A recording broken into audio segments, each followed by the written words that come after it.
Welcome back.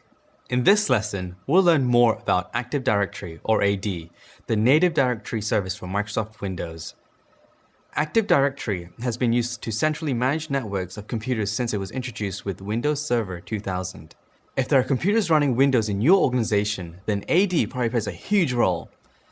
Active Directory works in a similar fashion to Open LDAP. It actually knows how to speak the LDAP protocol and can interoperate with Linux, OS X, and other non-Windows hosts using that protocol. When you use Active Directory to manage a fleet of Windows servers and client machines, it does a lot more than just provide directory services and centralized authentication.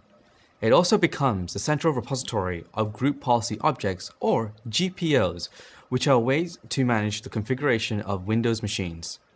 We'll show you how to do this later in this lesson. Now, let's take a look at a typical Active Directory domain and see what it contains. Active Directory administration relies on a whole suite of tools and utilities. We're going to use a tool called the Active Directory Administrative Center, or ADAC. ADAC is a tool that we'll use for lots of the everyday tasks that you'll learn in this course. It's great for getting work done and for learning how things work behind the scenes, as you'll see. Remember that, much like file systems, directory services are hierarchical. Everything that you see in Active Directory is an object. Some objects are containers, which can contain other objects.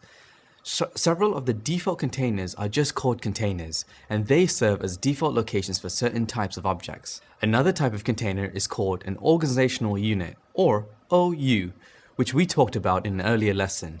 You can think of an OU like a folder or directory for organizing objects within a centralized management system.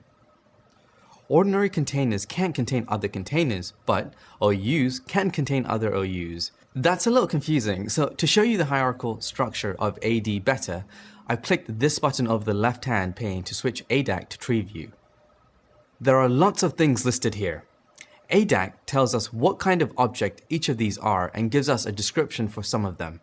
We're not going to work with all of these, but we want to call out some parts of the directory that are more common to work with. The very first node in this tree is our domain. A domain will have a short name like example and a DNS name like example.com. Objects, particularly computers in the domain, will be given a DNS name that lives in the domain's DNS zone. There's actually one level of hierarchy above a domain that we don't see in this tool, and that's a forest. If you look at the logical shape of a domain, it looks like a tree, so the name even makes sense. A forest contains one or more domains. Accounts can share resources between domains in the same forest. In our example environment, example.com is the only domain in the forest. The next example that we'll look at is computers. This container is where new AD computer accounts are created. So if I go here, you can see my computers. Computer accounts are created when a computer is joined to the AD domain. The next thing that we'll look at is domain controllers.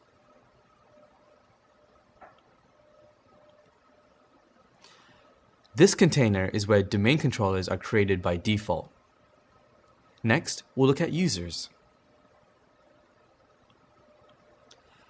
This container is where new AD users and groups are created by default. The servers that host copies of the Active Directory database are called domain controllers, or DCs. Domain controllers provide several services on the network. They host a replica of the Active Directory database and group policy objects. DCs also serve as DNS servers to provide name resolution and service discovery to clients. They provide central authentication through a network security protocol called Kerberos. As I mentioned, we'll talk more about Kerberos in the IT security course. For now, what you should understand is that domain controllers get to decide when computers and users can log onto the domain. They also get to decide whether or not they have access to shared resources like file systems and printers. This allows system administrators to make changes to the network really quickly and easily. If someone new joins the organization, sysadmins can create a user account for them, and almost immediately, every device on the network knows who that person is. If someone changes jobs in the org or leaves, a sysadmin can disable or delete their account, and within seconds their access to devices adjusts. It's common for most domain controllers in the Active Directory network to be the read-write replicas. This means that each have a complete copy of the AD database and are able to make changes to it. Those changes are then replicated to all other copies of the database on other DCs. Replication is usually quick, and the last change wins in almost all cases. This isn't perfect, but it works for most tasks. Some changes to the AD database can only be safely made by one DC at a time. We task those changes to a single domain controller by granting it a flexible, single, master operations, or also known as FSMA role. We won't go into depth here on the nitty-gritty details around what each of these FSMA roles are responsible for and how they operate, but you can check out the next reading for more.